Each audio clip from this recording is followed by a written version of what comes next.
Today I want to talk about how can you determine if a argument consisting of propositions, certain types of propositions, is valid or invalid. So today we're talking about valid patterns of deductive logic other than the categorical syllogisms we discussed previously.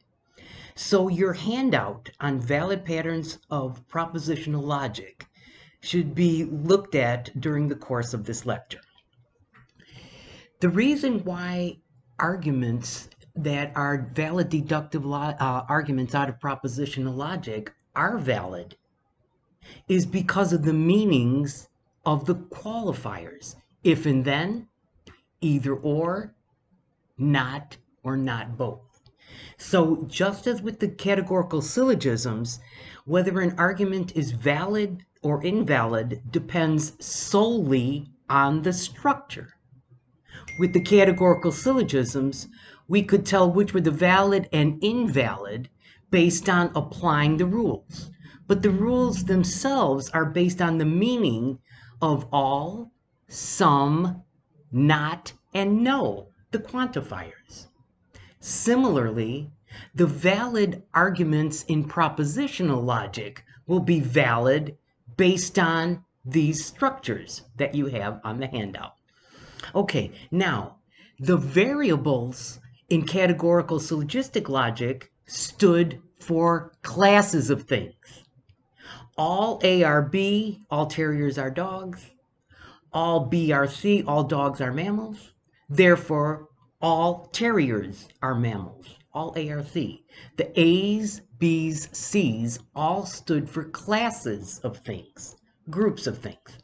Okay, but with propositional logic, the A's, B's, C's, D's, those variables stand for propositions, which is another word for sentences. Whether they're valid or invalid does not depend on the truth of any of the statements. All the statements could be false, and it could still be a valid argument. For example, the first argument we're looking at is called the modus ponens argument pattern on your handout. It consists of 3 sentences. The first sentence is called a hypothetical or conditional statement. If A, then B. My example, if you're decapitated, A, then B, you're dead. The next premise, A is asserted as true. The conclusion, B is asserted as true. The first statement is a conditional or hypothetical statement. The term A, which comes after if, is called the antecedent, and the term B is called the consequent. It's not asserting A is true. It's not asserting B is true. It's asserting if A is true, then B is true. This is called the relationship of sufficiency. No matter what you think if you're decapitated, then you're dead means. In logic, it means A is sufficient for B. What that means is there's no A without B. A can't be true without B also being true. A is sufficient for B. That means all that has to be true is A, and B becomes true. Let me give you an example. If I'm Michaeline Kelly, then I'm the President of the United States. I am Michaeline Kelly. Conclusion, I am the President of the United States. Valid argument. Why? Because it's a valid structure. So any sentences you substitute for A and B will constitute a valid argument. It doesn't matter if the statements are true or false. Now, if you have a statement such as if A then B, that means A is sufficient for B. But if that is so, what also is true is that that statement implies B is necessary for A. Back to our example. If A, being decapitated, entails B, you're dead, that means being dead is a necessary part of being decapitated. You can't have part of your head sliced, part of your neck sliced, and be decapitated unless it results in death. So, one possibility is that there's a counterfeit version of the argument. And it looks like if A, then B, A, therefore B, but it's always invalid. Here's an example. If A, you're decapitated, then B, you're dead. B, you're dead. Therefore, A, you've been decapitated. That's invalid because you didn't say that being decapitated is necessary for being dead. There can be C, a fatal heart attack, D, asphyxiation, E, strangling. All these other conditions can also make it true that you're dead. So it's not necessary that A be true in order for B to be true, because there's all these other conditions that can also lead to B. So the argument pattern, if A then B, B therefore A, is always invalid. It's called the fallacy of affirming the consequent. Let's look at the next argument pattern. And you have your own examples handy, I assume. If it's called the modus tollens. If A then B, not B, therefore not A. Always valid.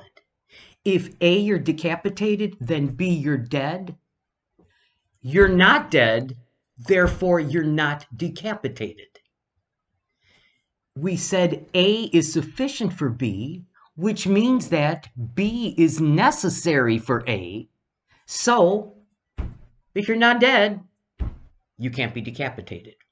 There's also a counterfeit or invalid version of this argument. If A then B, not A, therefore not B. These are all on your handout, by the way. Okay, so that's called the fallacy of denying the antecedent. If A then B means anytime A is true, B is true. But nothing follows about B, whether it's true or false, based on A not being true. If A then B means A is sufficient for B, it'll always make B true. That's what that sentence means. But nothing follows if A is not true, because you didn't say it was necessary. You said it was necessary, then not A would call for not B. But if the first statement is the conditional statement, if A then B, you have to be consistent with what sufficiency means. And that means no A without B. It doesn't mean A is necessary for B. That's why that's an invalid argument. The next pattern on your handout is called the hypothetical syllogism. All three statements are if statements. If A then B, if B then C, if A then C. If you're decapitated, then you're dead. If you're dead, you're not breathing. So if you're decapitated, then you're not breathing. On the picture I showed you of the three circles, I had A, I can refer to it.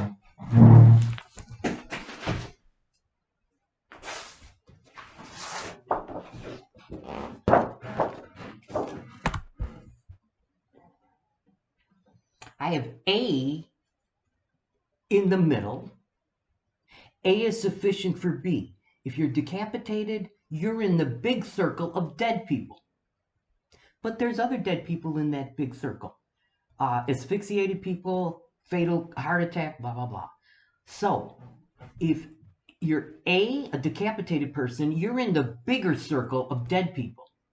But in the hypothetical syllogism, we've added a third statement, you're not breathing. So if you're in the decapitated circle, you're in the dead people circle. If you're in the dead people circle, you're in the not breathing circle. If A, then B. If B, then C. If A, then C.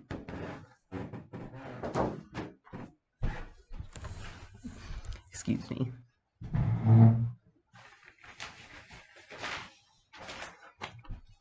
Okay. The way that a hypothetical syllogism that may look valid may turn out to be invalid is if, for example, you switch the middle statement, if B then C, to if C then B. Then you would have an invalid argument. The necessary connections would not have been made between A and C such that the conclusion, if A then C, follows. Similarly, what else would be invalid with the hypothetical syllogism? If A, you're decapitated, then B, you're dead. If B, you're dead, then C, you're not breathing. C, you're not breathing. The first two statements were hypothetical, didn't make any assertions of fact. So an assertion of fact, C, you're not breathing, can't follow from two hypothetical statements. So there are a couple ways in order for that argument to be valid. If B, A then B, if B then C, C as the conclusion, you would have to add A as an assertion to get an assertion for the conclusion. Okay, the last form of propositional logic that I want to discuss, these are called the disjunctive syllogisms. On your handout, take a look again at your handout. The inclusive sense of or, either A or B, may be both. If you have a premise with the inclusive sense of or, that means one of those two statements is definitely true. Either A or B, may be both, means one of those statements is definitely true. So, if you state in your next premise, not A, it follows necessarily that B is true. Either A, I'm going to study this weekend, or B, I'm going to take in a movie.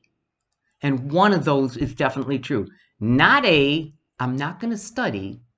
It follows necessarily that I'm going to study.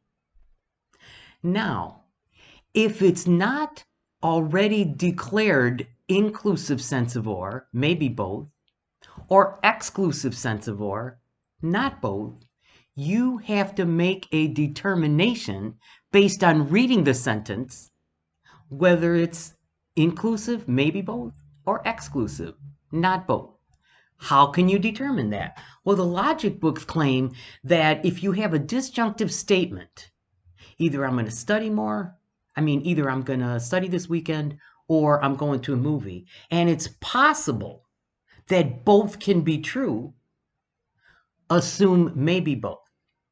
If it's factually or logically impossible for both to be true, say it's not both. Now, here's the problem. When we state these claims, I'm either going to do this or that, in the context in which those statements are made, oftentimes it's assumed both can't be true. So if you look at the context and you think, well, the person that made that claim is really stating not both, then interpret it as not both. Whatever you do, when you're doing the structure of a disjunctive syllogism, you must make a decision about whether it's inclusive, maybe both, or exclusive, not both. That's important for the following reasons. If you say either A or B, maybe both, I'm either going to study or watch a movie this weekend, that means one is definitely true. And if it's not the first one, A, then it's the second one, B. Nothing follows about whether, with the inclusive sense of or, about whether you're not going to do something in the conclusion. Either A, I'm going to study more, I'm going to study this weekend, or I'm going to a movie. A I'm going to study this weekend, therefore not B, I'm not going to study this weekend, that's invalid. Because valid means the conclusion follows necessarily, and a conclusion, not B, can't follow necessarily from a premise, maybe both. Compare that with the exclusive sense of or. Either A, I'm going to Chicago at 8 a.m. and on Saturday, whatever, April 9th, or B, I'm going to New York on Delta Airline on Saturday, April 9th at 8 a.m. Both can't be true. You can't go two places at the same moment in time. One on a train, one on a airplane. Okay, so with the exclusive sense of or, not both, you have four possible valid arguments. Either A or B, not A, I'm not going to Chicago, therefore I'm going to New York. Not B, I'm not going to New York, therefore A, I'm going to Chicago. However, you have an additional option for valid arguments because there's more information in either A or B and not both. The following 5 statements, I've got it on the picture off the board. In an either A or B, not both statement, 5 statements are entailed. Number 1, one of these is definitely true. Number 2, if it's not A, then it's B. Number 3, if it's not B, then it's A. Number 4, if it's A, then it's not B. And if it's B, then it's not A. So you can have a negative conclusion of a disjunctive syllogism, but not so with an inclusive sense of or. The inclusive sense of or in a disjunctive syllogism is only containing or entailing 3 statements. One is definitely true. If it's not A, then it's B. If it's not B, then it's A. Whereas I just claimed that the disjunctive statement with the exclusive sense of or entails or contains 5 statements. And it can have a negative conclusion. Now, I want to introduce 2 more types of arguments that are part of class logic. We understand categorical syllogisms are examples of class logic. They all contain several combinations of 4 possible categorical statements. All A are B, no A are B, some A are B, some A are not B. All those variables stand for classes of things, and those are the only statements that can comprise a categorical syllogism. So, if you see a categorical syllogism and you're supposed to put it into its logical structure, and one of those sentences says only A are B, you have to change that into a universal affirmative statement. Only A are B. Only men have beards. Is that the same as all men have beards? Or is that the same as all people who have beards are men? It's the second statement. So if you're putting in only ARB or only SRP statement into a categorical syllogism, you have to replace the word only by the word all and switch the subject and the predicate. This is very important. So pay attention in your homework and the quiz to the logic of only. One more pattern of a valid deductive argument coming out of class logic, not propositional logic, is the following. All A are B.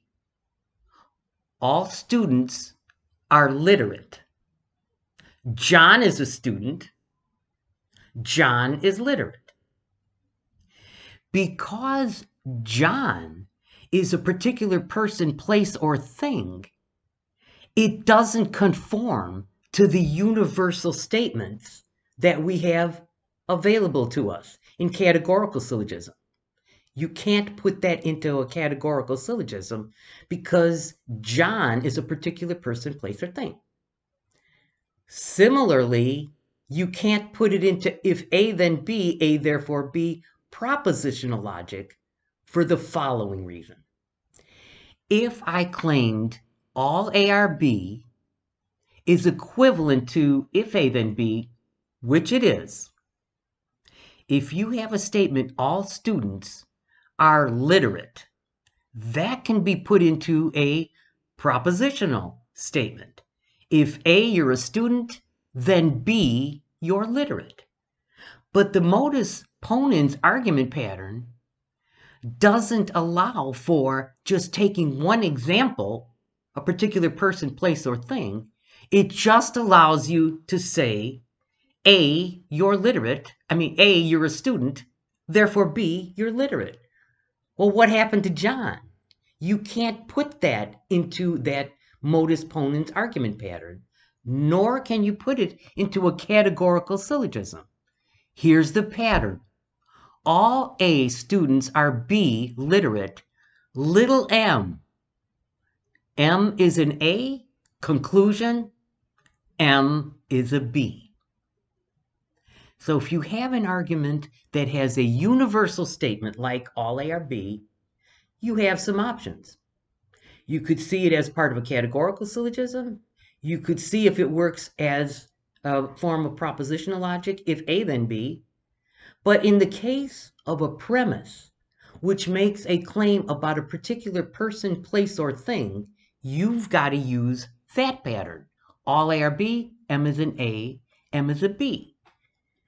Likewise, there's a valid deductive argument that can be made in addition to that argument in class logic, and that would be all A are B, all students are literate. M, John, is not literate, is not a B, therefore M, John, is not an A. He's not a student. You can see that it resembles the modus tollens argument pattern. If A then B, not B, therefore not A. Finally, after you view this video, I would like for you to do the in-class assignment, which was called deductive handout logic, deductive handout number 4. If there's a heaven, my mother will be there. I want you to do that in-class assignment soon after you hear this lecture and send me the homework. Use A, B, and C for your statements. The first time a statement appears, call it A. The next time it appears, call it A again, if it's the same statement. If it's denied, call it not A. So, in your in-class assignment that I'm asking you to do after you hear this lecture, those arguments are either valid or invalid. So don't assume it's a matching game where all you have to do is match one of the arguments off the handout to your handout on valid patterns of propositional logic, because some of them are invalid. So don't try to match them. You've got to understand. Well, the valid ones should be on the handout, but you've got to understand what necessary, sufficient, and either or mean in order to do well in this part of the class. So I'll be looking for your homework. That concludes the logic lecture. There are 3 additional assignments that are due on Wednesday at noon. And I would urge you to begin them before Wednesday. They take some work.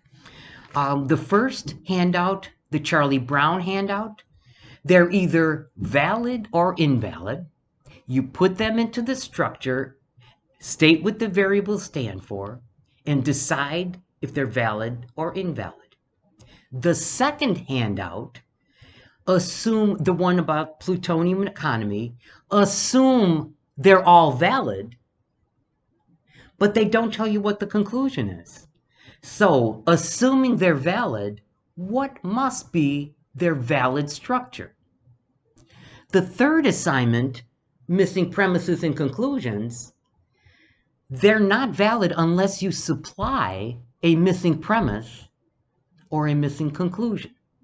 So they're all invalid unless you supply the missing piece. So those are the three assignments on propositional logic that I'll be expecting to see at noon on Wednesday. If you have any problems doing any of these assignments, email me and we can set up an appointment. But first, try to do them and let me see what you are and are not understanding. Good luck.